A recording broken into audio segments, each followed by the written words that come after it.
내가 20대 시절 삐삐를 사용하던 그때 그 시절 겪은 이야기이다. 지금은 많이 발전됐지만 그때 당시 친구가 살던 곳은 논밭과 그 사이에 이질적인 작은 공장들이 곳곳에 설치되어 있는 그런 곳에 살고 있었다. 논밭을 기준으로 왼쪽 오른쪽 할 거 없이 작은 공장들이 듬성듬성 있었고, 한 3km 정도를 차로 달리면 끄트머리쯤에 꽤 큰 폐공장이 자리 잡고 있었다. 그 길 중간에 공중전화기 하나가 항상 거무칙칙한 형광등을 비추며 우두커니 서 있었다. 하도 자주 놀러가 술을 마시다 보니 거의 친구 집에서 생활하는 수준이 되었다. 그때 당시 마땅히 일도 하지 않았고, 가끔씩 주변 공장 사장님들 일손을 돕고 용돈이나 받고 하던 때였기도 하고, 동네에 차 몇 대 굴러다니지도 않는 통에 우리 아버지가 몰던 트럭이 지나가면 누구누구네 아들이란 것 정도는 다 알 수 있었으니까. 아무튼 우리 집과 친구네 집은 차로는 20분, 걸어서는 1시간 30분 정도 되는 거리이다. 그날도 어김없이 공장 사장님들 일손을 돕고 용돈을 받아 나왔다. 집에서 어머니한테 연락이 와서 집으로 들어갔다가 상국이한테 걸려온 전화에 나는 부랴부랴 나가게 되었다. 상국이 집은 앞서 말한 논밭을 지나 그리고 그 폐공장을 지나 오른쪽 산길 위쪽에 있는 곳이다. 지금 생각해보면 그 어두침침한 곳에서 어떻게 살았었는지 정말 간이 배 밖으로 나온 놈인가 싶기도 했다. 아버지 트럭을 몰고 평소와 다름없이 길을 가고 있는데 그날따라 웬일인지 삐삐가 울렸다. 어? 이 시간에 삐삐? 연락 올 사람이 없는데. 그리고 내 옆에는 공중전화 박스가 보였다. 어두컴컴한 곳에 의신연스러운 공중전화 박스. 서울에서 조금 지난 경기도도 그때 그 시간은 굉장히 어두컴컴하다. 그래서 그런지 공중전화 박스의 희미한 불빛이 유일한 불빛이었다. 이 시간에 대체 누굴까? 연락 올 사람도 없는데. 나는 궁금해서 공중전화 박스로 들어갔다. 그리고 삐삐로운 번호로 전화를 걸기 시작했다.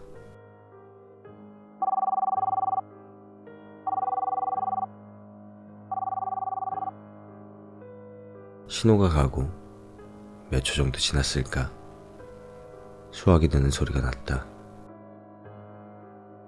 한참 동안 아무 말이 없다가 어린아이가 웃음을 참는 소리가 들린다.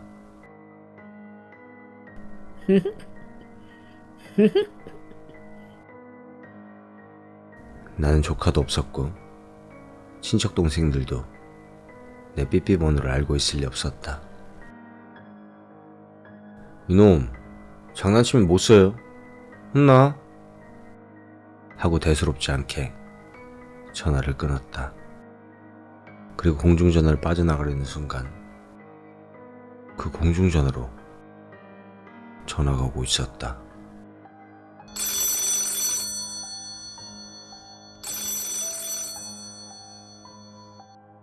순간 나도 모르게 반사적으로 그 전화를 받으려다가 멈칫했다. 공중전화가 착신이 되는 건가?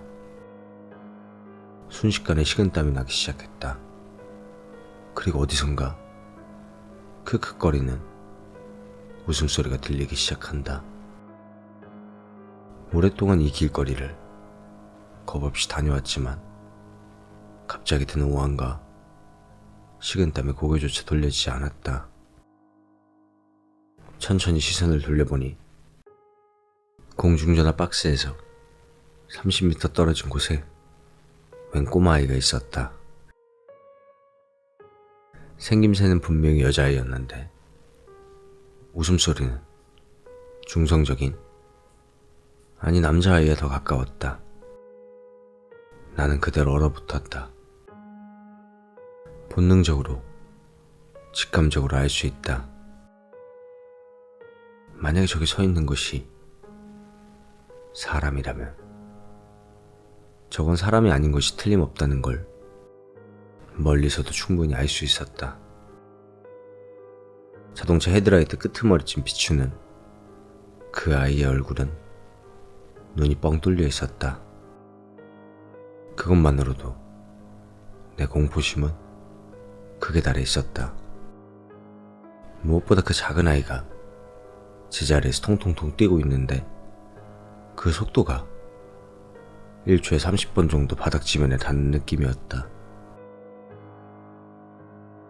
이빨이 딱딱 부딪히고 다리의 감각이 느껴지지 않았다. 아마도 나도 모르게 바지에 오줌을 싸고 있었던 것 같았다. 하지만 그 꼬마 아이는 움직이지 않았다. 서 있는 자세에서 그저 통통 뛰고 있을 뿐.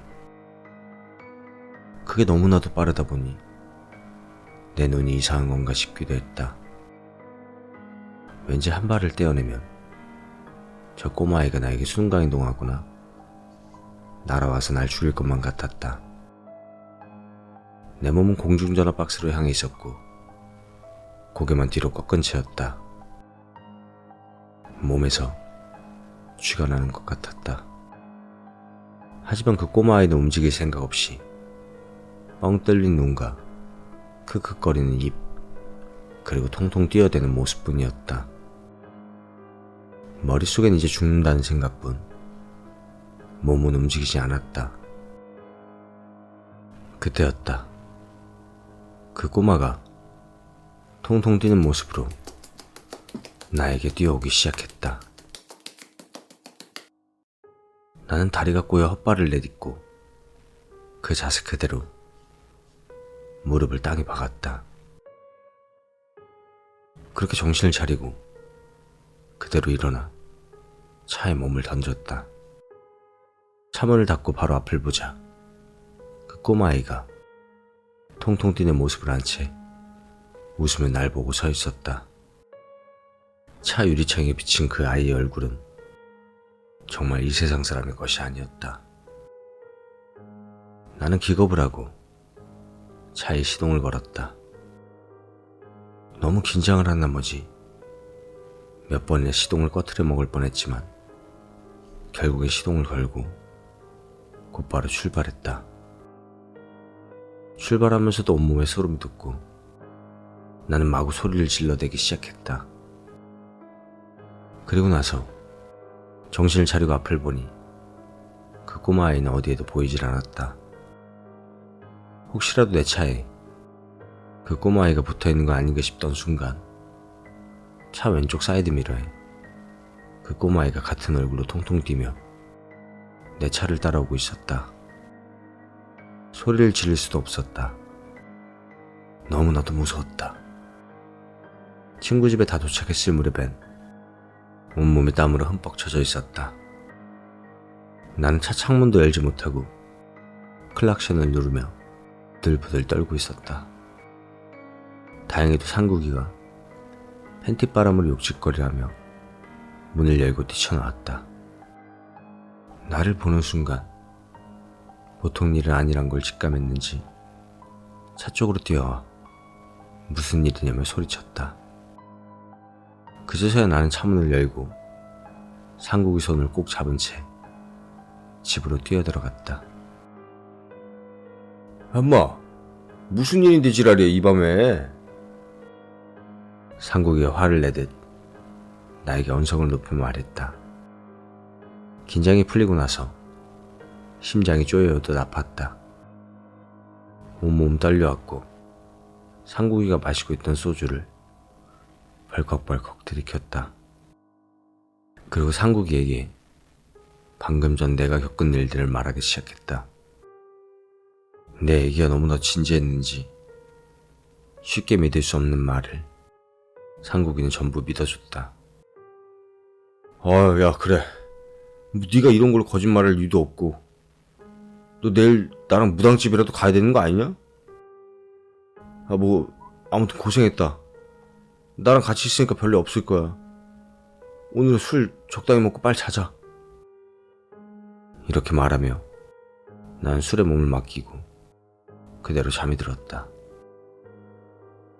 다음날 태어나서 처음으로 무당집을 갔지만 별 일도 없었고 보이는 것도 없다고 무당은 그냥 가라고 말했다.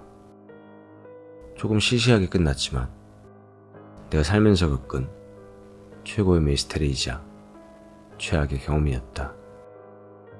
주변 사람들에게 물어봐도 근처에서 꼬마아이가 살해되었거나 아니면 무슨 일이 일어났던 적도 없다고 했다.